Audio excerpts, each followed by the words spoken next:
Pride has always been one of the most compelling forces in human history, often acting as the silent architect behind both extraordinary successes and catastrophic failures. In the context of the billionaire family, pride did not simply exist as a quiet confidence in their wealth or a recognition of the work that had built their $750 million empire. Instead, it manifested as arrogance, a belief that their money, influence, and stature placed them above everyone else.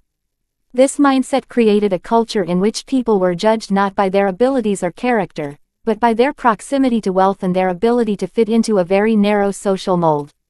Within such an environment, mocking the CEO's daughter was not an isolated act of cruelty but rather the inevitable outcome of years of unchecked pride that had been allowed to harden into disdain for those perceived as weaker, less glamorous, or unworthy. The family's sense of superiority convinced them that belittling someone else carried no consequence because in their world, power equated to immunity. Their pride was not limited to personal interactions but infused itself into every decision they made as stewards of their empire. They built their fortune in an industry where connections mattered as much as innovation, and instead of nurturing partnerships with integrity, they relied on intimidation and displays of dominance. They were known to dismiss competitors with laughter, belittle business partners for minor mistakes, and even treat loyal employees as disposable tools. The mocking of the CEO's daughter was, in many ways, symbolic of their broader behavior. She was simply the latest victim of a pattern of arrogance that permeated their empire. What made this incident significant was not just the cruelty of their words but the blindness it revealed. They underestimated her, assuming that because she was quiet, because she carried herself without the ostentation they valued, she must be powerless. In reality, her silence was not weakness but observation, her humility not insignificance but strength waiting for the right moment. The downfall of the family was rooted in this miscalculation. Pride has the peculiar effect of narrowing vision. When one believes they are untouchable, they cease to recognize threats, overlook details, and dismiss possibilities. This billionaire family had reached such a stage where they truly believed no one could dismantle them. Their empire had weathered market crashes, regulatory scrutiny, and internal rivalries, and each survival had inflated their confidence further. But in mocking the CEO's daughter, they revealed their vulnerability, their inability to recognize that the smallest spark of resentment in the wrong place could ignite a blaze capable of consuming everything they had built. Their downfall began not with financial mismanagement or external competitors but with a moment of personal arrogance, an unnecessary act of cruelty born from a misplaced sense of superiority. The pride of the family was also generational. The older members had built the empire through relentless ambition, but their success fostered entitlement in the younger heirs.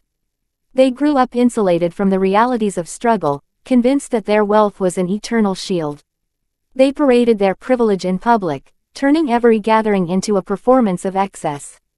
When they mocked the CEO's daughter, it was not because they had a genuine grievance or even because she had posed a threat, it was simply an exercise in maintaining their sense of dominance.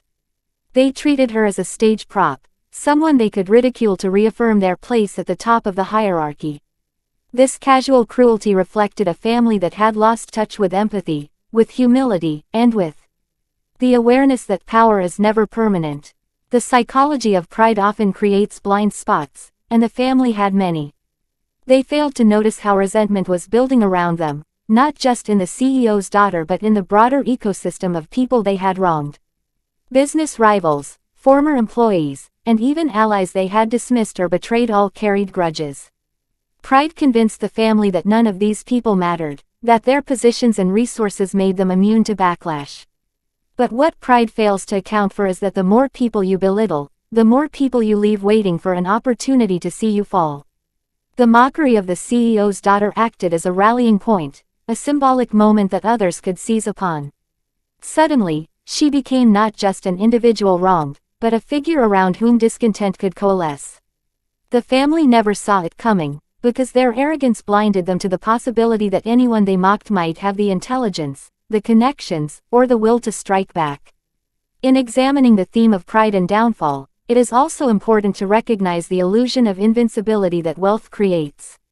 The family believed their empire was unshakable because they had surrounded themselves with enablers. Advisors, lawyers, and consultants were paid to agree with them, to reassure them that their decisions were wise and their status untouchable.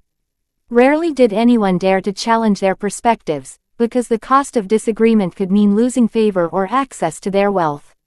As a result, the family lived in an echo chamber, constantly hearing affirmations of their superiority. This environment amplified their pride and further insulated them from reality. The mockery of the CEO's daughter occurred within this bubble, where cruelty seemed harmless because no one around them would criticize it. What they did not realize was that reality operates outside of such echo chambers, and pride, no matter how loudly it is reinforced, cannot prevent truth from eventually asserting itself. The downfall that followed revealed the fragility of empires built on arrogance. Pride creates cracks long before collapse becomes visible. When leaders are arrogant, they cut themselves off from honest feedback. When families are arrogant, they alienate potential allies. When businesses are arrogant, they ignore subtle market shifts, regulatory warnings, and reputational risks. The billionaire family was guilty of all three. Their mockery of the CEO's daughter was only one incident, but it symbolized a broader blindness that had been eroding their stability for years. It was the moment when the mask slipped, when the very arrogance that had powered their rise was laid bare in its ugliest form. Once exposed, the empire that seemed untouchable unraveled with shocking speed, because its foundations had long been weakened by the corrosive effects of pride. Pride also robs individuals of foresight.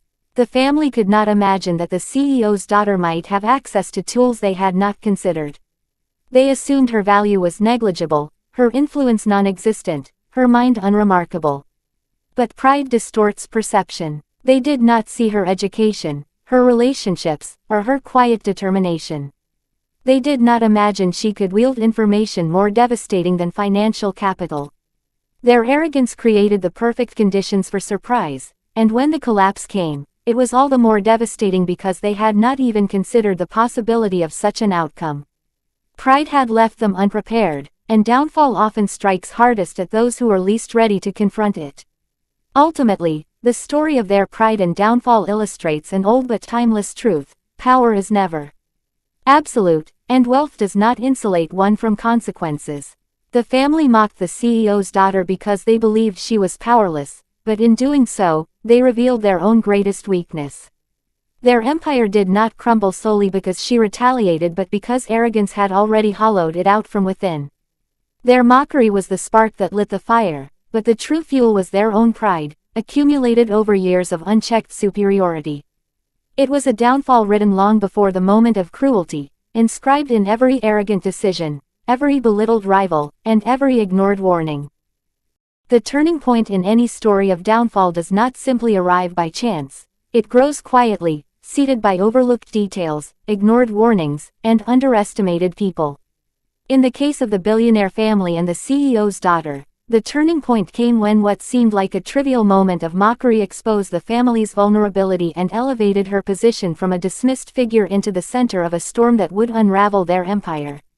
What makes this turning point significant is not just the act of ridicule but the way it revealed a deeper dynamic. Arrogance blinds the powerful to the potential strength of those they demean, and humility often conceals the kind of intelligence and resilience that can reverse the balance of power.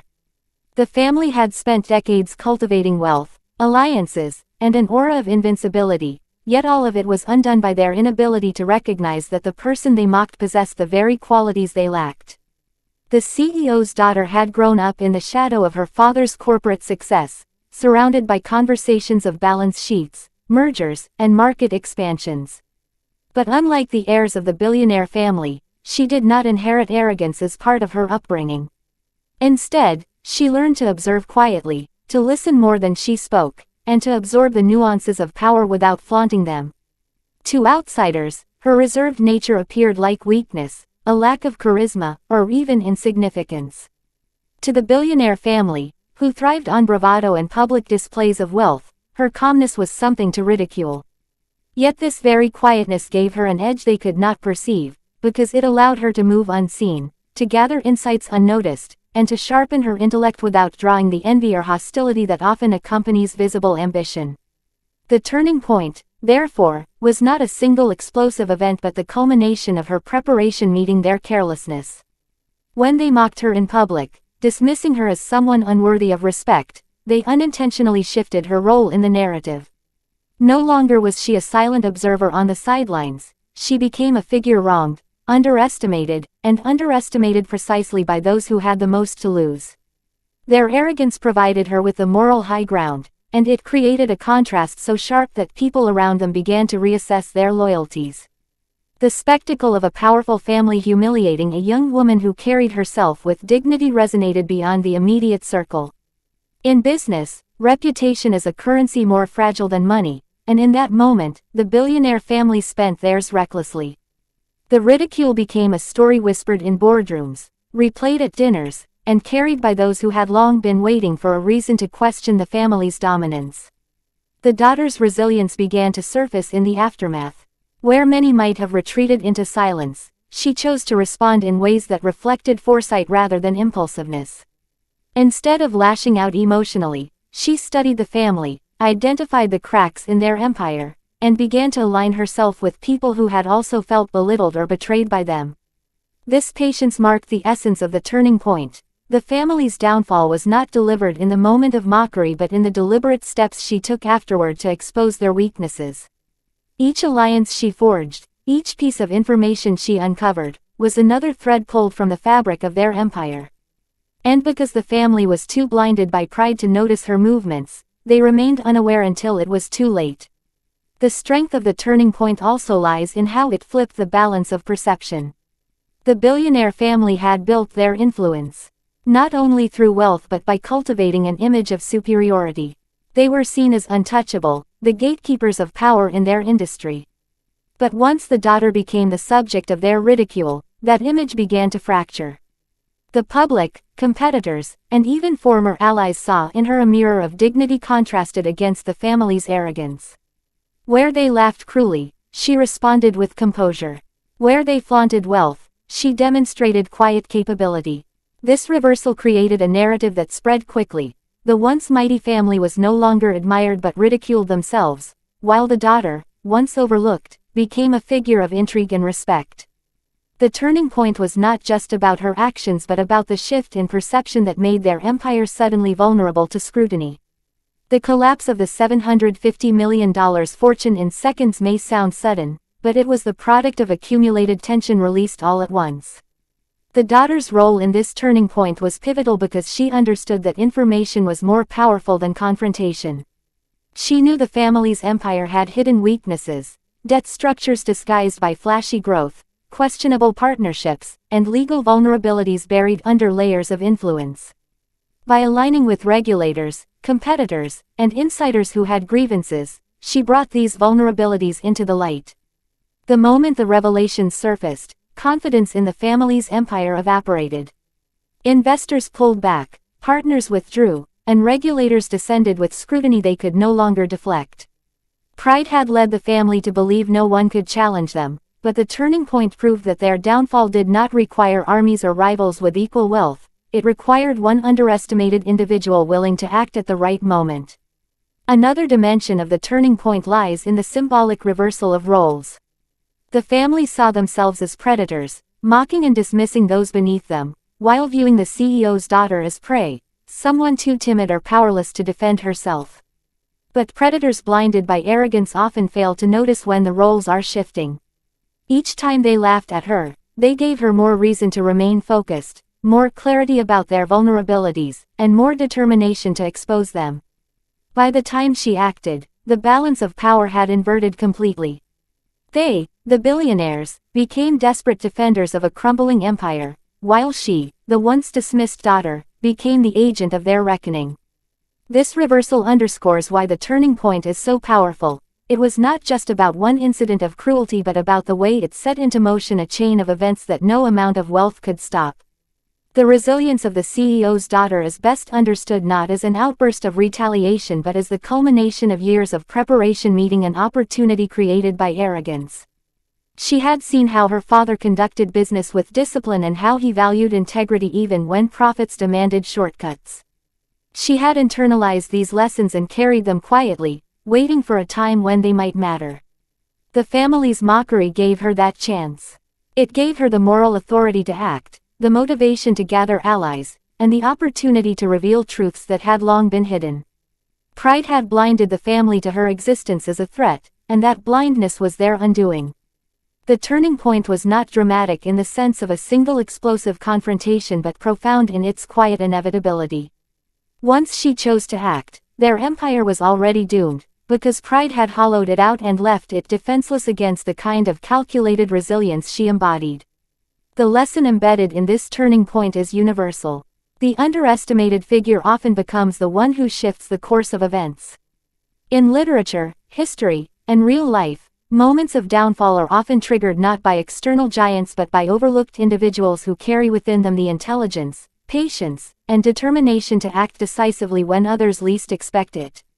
The billionaire family failed to see this, because they believed power only came in the form they recognized: money, status, and bravado.